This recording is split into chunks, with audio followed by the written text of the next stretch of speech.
Dear finance professionals and students, welcome to podcast of Fca Deepak Rao, a practicing chartered accountant. Daily news and updates for 29th June 2024.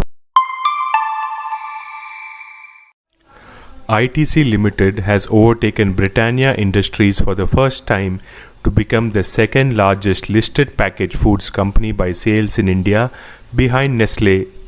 ITC's food business posted consolidated sales of Rs 17,194.5 crore for the fiscal year ended March 31, 2024.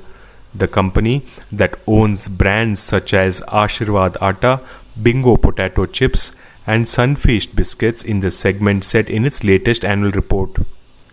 This comprised both domestic sales and exports. Banks across the country have been put on alert amid tip-offs received by the regulator on possible cyberattacks. They have been told to proactively monitor the systems for threat detection on a 24/7 basis. Apart from continuously checking network activities and server logs to detect malicious intrusions, banks will have to monitor critical payment systems such as SWIFT, card network, the online local fund transfer frameworks RTGS, NEFT and UPI, and the real-time payment systems.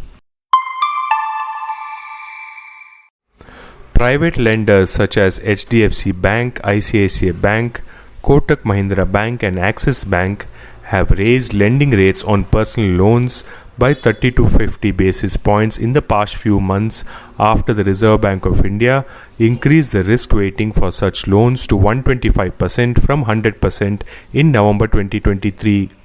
Banks are also tightening underwriting standards for such loans to reduce potential impact if asset quality slips. The Central Board of Indirect Taxes and Customs announced the launch of the automated system for publishing currency exchange rates, set to go live on July 4th. The new system, known as the Exchange Rate Automation Module, will replace the current manual process of notifying exchange rates through a notification. The Central Board of Direct Taxes has issued a new order under the Direct Tax Vivad Se Vishwas Act 2020. This order, released on June 27, 2024, aims to provide further clarity and guidance on dispute resolution mechanisms for taxpayers. SEBI has notified an amendment to Regulation 4 of SEBI FPI Regulations 2019 with respect to eligibility criteria of foreign portfolio investors.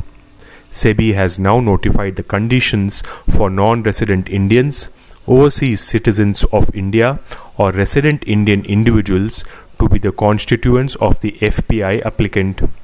Now, the contribution of a single non-resident Indian, overseas citizen of India, or resident Indian individual must be below 25% of the total contribution in the corpus of the FPI applicant.